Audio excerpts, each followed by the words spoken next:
Hello lovely people, in today's video I'm joined in by Alina, or clipped in free from Instagram, and we're going to be answering your questions on the realities of being a cycling content creator.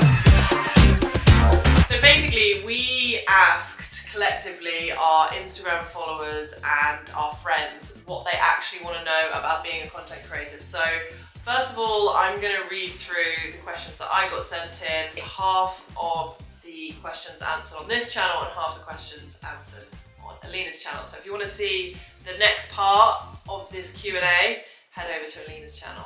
So let's get into it then. So this question is from Mace_San. Do you even ride, or do content creators just take photos of themselves looking like they would? I don't ride.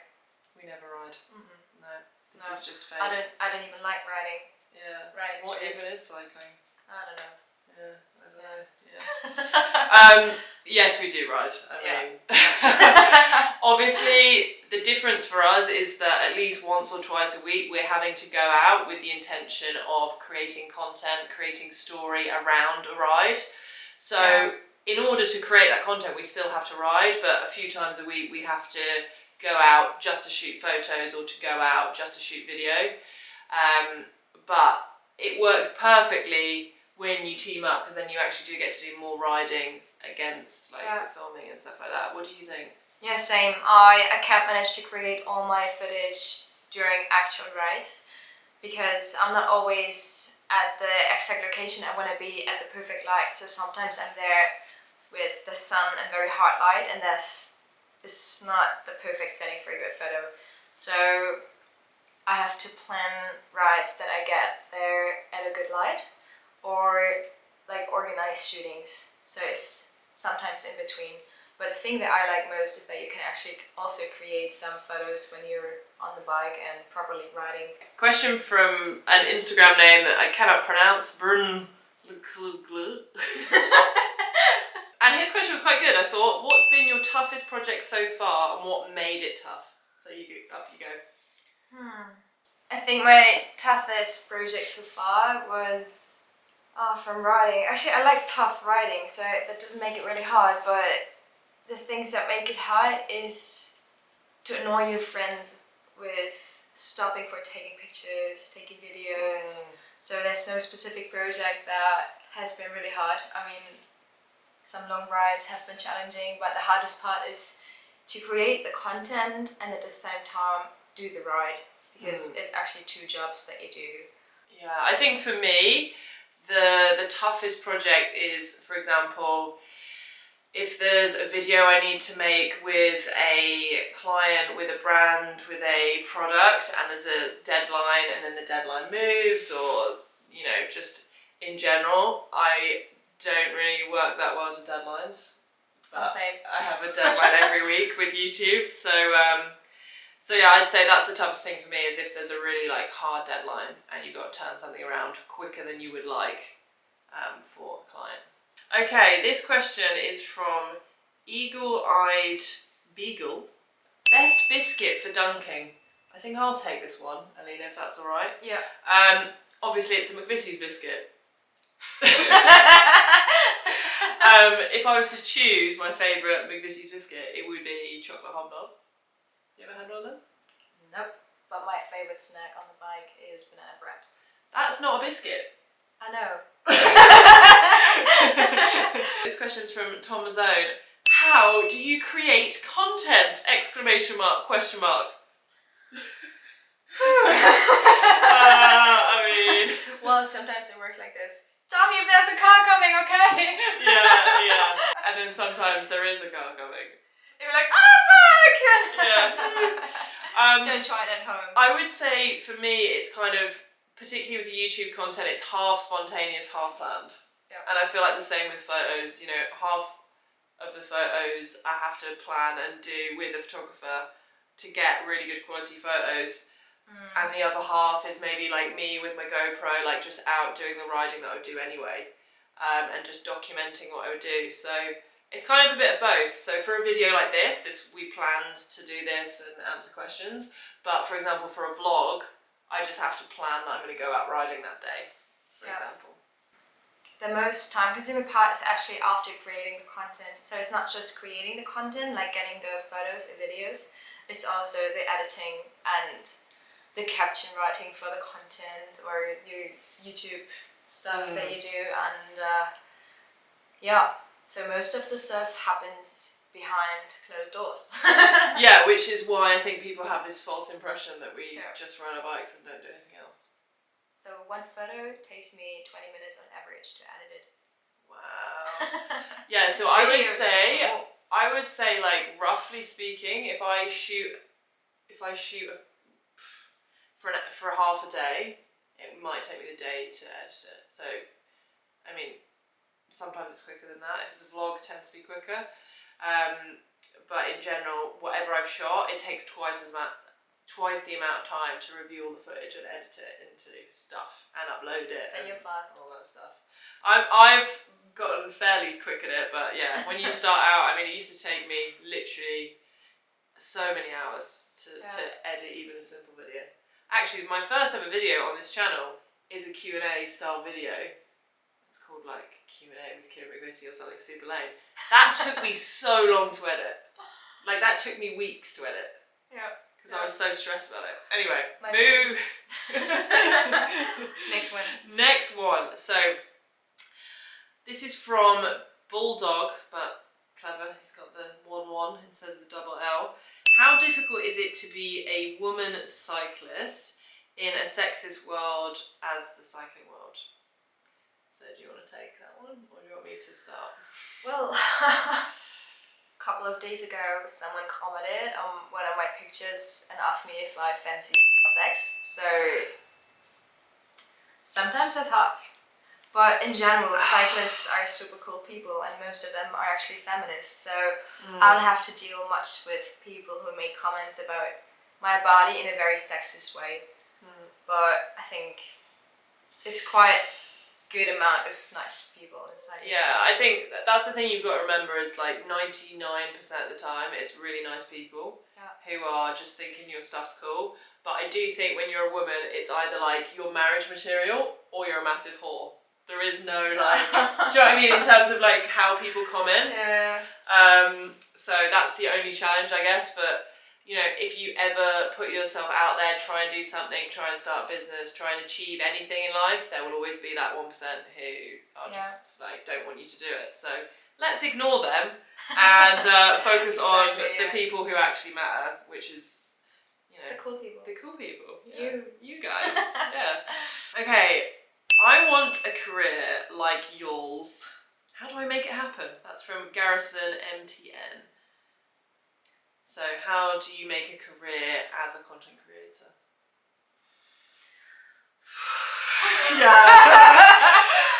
Okay, invest like about 4 years of your life, fully dedicated, at least 3 hours a day from Monday to Sunday, and there you go. I mean, for me it's now an investment of about 6 hours per day. On some days it's even more, and some days it's less if I don't feel like I can perform. But yeah, it's definitely a lot harder than most people think. So it's a proper job, it's a full-time job, or even more. And so things like holidays doesn't exist. Yeah, I think that's the difficult thing with social media is that it's always on, you know, like to take a holiday, you have to kind of get so far ahead with content in order to take a break. So a lot of creators, not just cycling creators, experience burnout of some sort. And especially when you're being creative, you know, you're making photos, you're making videos, it takes like a lot of your brain, and to come up with ideas, you need to be well rested. So it becomes like a lot of people struggle with that kind of burnout element of it. But I honestly think if you want to make a career in anything, it's just small steps. So for example, when we started making content, we invested a lot of our time, but it's just about doing something every day. Just do a little bit towards Be resilient. it. Yeah, so and that goes for any job. It's easier to do it when you love it. If you don't love being a content creator, it's way too hard to do it. You have to love the niche that you're in. So for us, it's cycling, and you really have to love the hustle, particularly in those first like 3 to 4 years. I do think you can do it quicker. I do think in a couple of years it's possible. But I'd say, you know, the average for most people is like 3 to 4 years of the grind. Yeah. And start creating nice content. I know this advice, you must have heard it a couple of times already, but it's really the most important thing that you can do. Create something that has an interest from many people and that is cool to consume also. Give nice tips, anything that you like talking about. And I think with content, you've either got to, you know, entertain, educate, or, you know, you've got to create some sort of value for the other person. So it's not really about you, and it's just about the people who view you. So have a look at like content creators you like, see what they're doing, and try and emulate with your own spin on it what they're doing. And I think that would, just go for it. Go! Do it. We believe in you. Yeah. If you are thinking about starting a channel or you have an Instagram channel, leave it in the comments below, and then we can all have a look and support you on your journey. Okay, so this question is from Matt Stamatis. I know who you are, Matt. He says, do you actually work? Winky face. No. All we do is just having cake, riding our bikes. We do have a fair amount of cake though, particularly on bike ride days. I mean, it's like any job. There's good parts of it and there's bad parts of it. But the reason that I chose to pursue this career, and I'm sure for you as well, is that we get to ride our bikes and do cycling on our own terms and get to do that as a job. So creating content whilst you're cycling doesn't feel like work, because it's like what we both enjoy. And for me, it's really exciting to be able to have a platform to inspire other people to get on bikes. Yeah. I think I've replied already how much work it is. Yeah, exactly. Yeah, we do actually work. It's a proper job, it's a proper career, and same time investment like every one of you guys, which is pretty flexible, and we can go riding in daylight, but nobody sees us editing until midnight or even longer. And it's usually what you don't see, what's the most work. Yeah, for sure. So this is quite a good question from Brisky Beat. What's the weirdest request you've had in a DM? I'm going to let you take this one, because I think you get much more weirder DMs than me. Selling used socks. Used socks? Yeah. Someone wanted to buy your socks? Yep. That's not okay. How much were they going to buy them for? I didn't go into the details. Oh, I would have found out. I don't know. There's some really weird requests sometimes. So Carles Diaz Brito says, who takes your videos/photos? How do you go first? My photos. So most of my photos are taken by my boyfriend, but I also got some friends sometimes helping me with photos, so I explain them the settings and what I want and the angle, and then it's all about the editing. So the editing is like 60% of what a good photo makes. And I also have some really nice friends who are super talented photographers, so sometimes I go on content rides or shootings with them. Yeah, for me, I do most of my videoing. I do. So for me, most of my videos are done by myself, but with photos, definitely in recent months, I've linked up a lot more with professional photographers, because I'm at the point in my business where having a professional shoot my photos versus me actually makes the brand image and my, you know, it's like marketing. So it's just better for marketing myself to have better imagery. With video, I also work with a videographer a few days a week. Depending on what I'm doing, he'll shoot some stuff, he'll edit some stuff. So I actually, for me, it's more than a full-time job. YouTube and Instagram and everything like that. So I've forgotten what the question is. It's a mixture. It's kind of like, I'd say half the time I'm doing it, and half the time I'm working with freelancers to create either photo or video content. Yeah. The videos I mostly film myself, and I have my boyfriend helping me to edit it because he's a videographer. It helps. Yeah. It helps for sure. It does, yeah. For sure. This question is from Vikalu. What are your projects for 2022? Next year, right? What year is Yes. this? Yeah. Yes, we're in December. Yeah. Oh, wow. I want to go to Iceland and to do some bike packing there. Yeah, Want to join? Yeah, sure. Let's go. And it's just one of the projects. I have so many spontaneous ideas also.